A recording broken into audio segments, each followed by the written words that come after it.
Les habitudes sont des prophéties, pas des souhaits, des prophéties. Elles annoncent à l'avance ce que ta vie va produire. Si tu veux savoir où tu seras dans 5 ans, ne cherche pas une vision mystique. Observe tes schémas quotidiens. Ce que tu répètes te programme. Ce que tu tolères t'oriente. Ce que tu pratiques te construit. Tu n'es pas le produit de tes intentions, tu es le produit de tes répétitions. Et c'est là que beaucoup se trompent.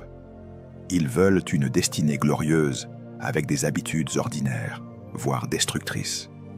Chaque jour, sans t'en rendre compte, tu votes pour la personne que tu deviens. Quand tu choisis la facilité, tu votes pour la stagnation. Quand tu choisis la constance, tu votes pour l'élévation.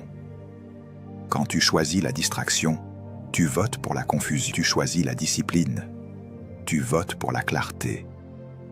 Et ces votes quotidiens, accumulés, finissent par produire une identité. Tu n'es pas encore ce que tu feras demain. Tu es déjà ce que tu pratiques aujourd'hui. Les schémas quotidiens créent l'avenir. Pas une fois, pas quand tu es motivé, mais quand c'est banal, répétitif, parfois ennuyeux. C'est là que la vraie transformation se produit. Parce que le royaume ne se manifeste pas seulement par des explosions de puissance, mais par des processus d'alignement. Dieu travaille par semence, et une semence, pour porter du fruit, doit être plantée régulièrement, protégée, arrosée, attendue. Il n'y a pas de raccourci. Il n'y a pas de raccourci spirituel pour éviter les habitudes. C'est pour cela que l'Écriture parle du renouvellement de l'intelligence. Ne vous conformez pas au siècle présent, mais soyez transformés par le renouvellement de l'intelligence. Romains, chapitre 12, verset 2. Remarque bien, la transformation n'est pas magique. Elle passe par un renouvellement. Et le renouvellement n'est pas un événement.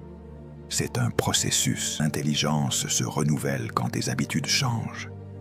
Parce que ce que tu fais influence ce que tu penses, autant que ce que tu penses influence ce que tu fais.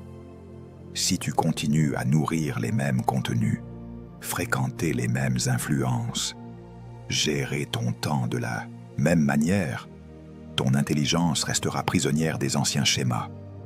Même si tu confesses des vérités nouvelles, tu peux proclamer la liberté tout en vivant selon des habitudes d'esclave. Et c'est cette incohérence qui te fatigue intérieurement.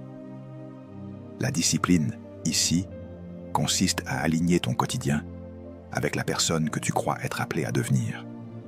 Comprends ceci.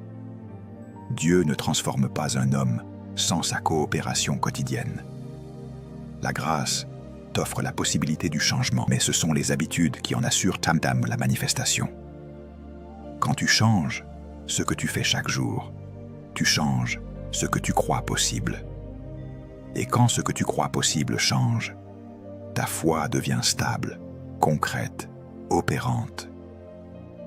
Alors laisse cette vérité te traverser lentement, parce que la discipline n'ajoute pas seulement quelque chose à ta vie, elle enlève.